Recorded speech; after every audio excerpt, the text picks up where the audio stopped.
Good evening, YouTube.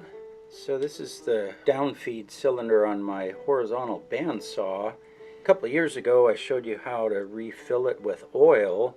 Well, it's leaked down I think twice since then, and I've pretty much isolated the leak to the little shutoff valve here. So I've unscrewed that. I unscrewed the hard line from the end, and then you can just spin the whole valve assembly out. It screws in right there. So let me show you what that looks like.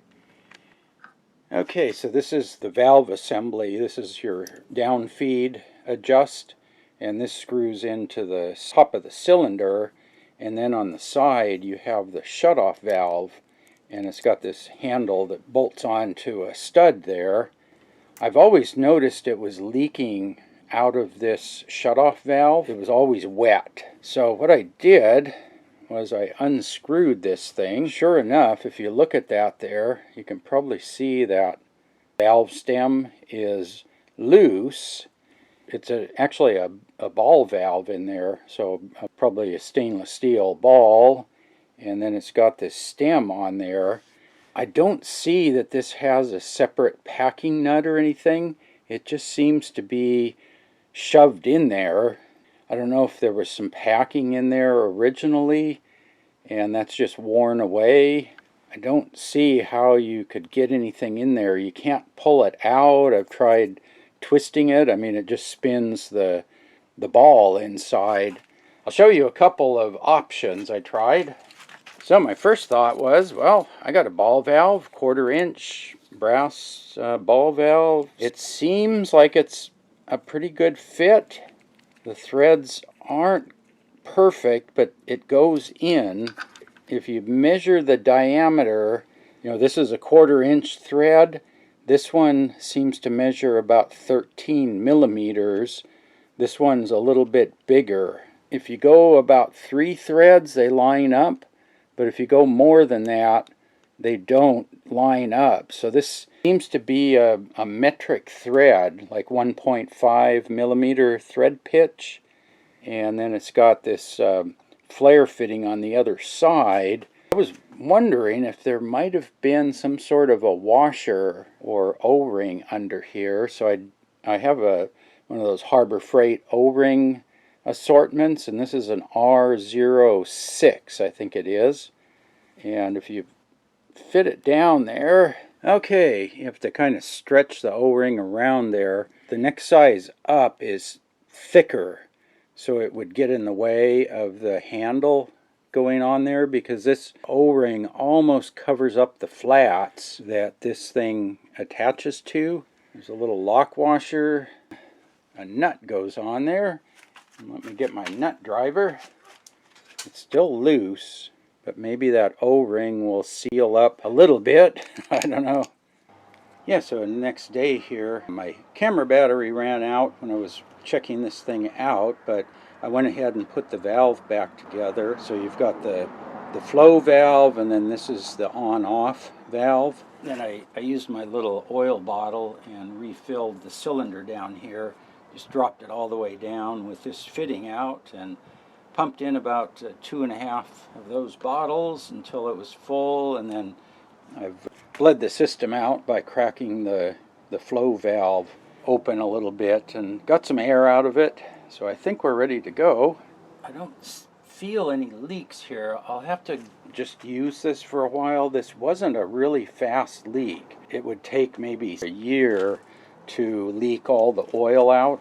So I can't really test it aside from putting this thing together and using it. So we'll see if this gets wet again, then the fix didn't work. But what I'm thinking I might try for this seal here, like I showed you last night, I used basically 2 O-rings, one that fit tight around the shaft, and then a bigger one to kind of act like a washer. And last night, after I put this away for the night, I was thinking I could 3D print a washer to fit there.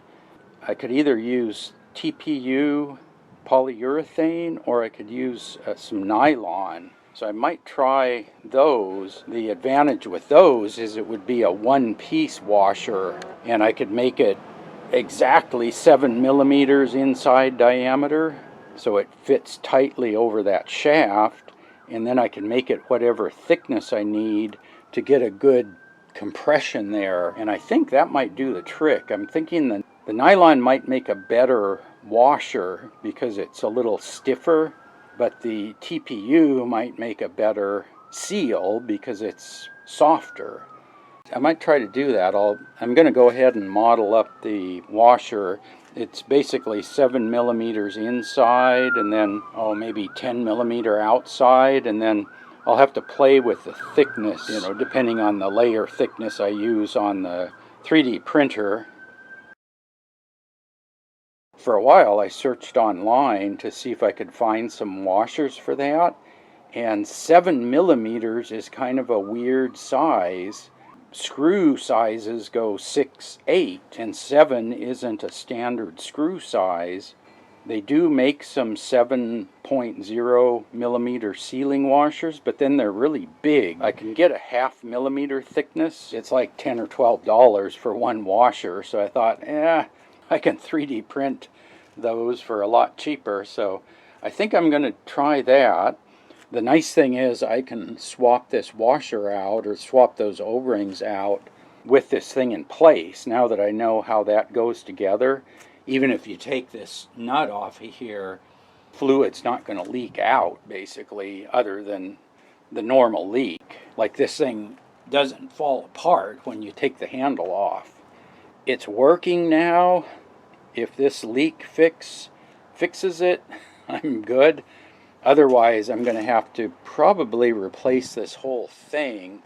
I wanted to take a look at this, and I just didn't have time to look at this valve before, and I didn't want to just fill it up and have it leak again. So at least this time I've got the valve fixed, and I've got it full of oil, so we'll see how it works. So stay tuned. I don't know when I'll update this. If it starts leaking, I'll probably make a video quicker because I'll try the 3D printed version, and if it doesn't leak, I guess I'll post an update at some point and say it doesn't leak. So yeah, stay tuned for that, and as always, thanks for watching.